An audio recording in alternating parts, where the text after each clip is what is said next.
மே மாதம் 3ஆம் தேதி சித்திரை மாதம் 20ஆம் தேதி வெள்ளிக்கிழமைக்கான பஞ்சாங்கம்.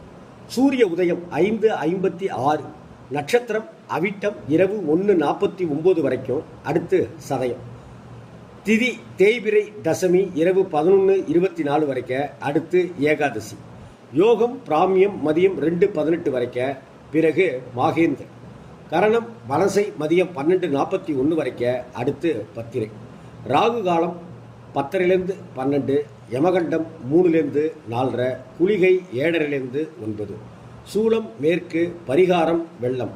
நல்ல நேரம் 9:30 10:30, மாலை 4:30 5:30. கடகராசியைச் சேர்ந்தவர்களுக்கு சந்திராஷ்டமம். எனவே அமைதியாக இருங்கள், யாரிடமும் சண்டை போட்டுக் கொள்ளாதீர்கள், வாக்குவாதங்களில் ஈடுபடாதீர்கள், கொஞ்சம் சிரித்த முகத்துடன் இருக்க பாருங்கள். குடும்பத்திலும் கொஞ்சம் அமைதியாக சாந்தமாக இருப்பது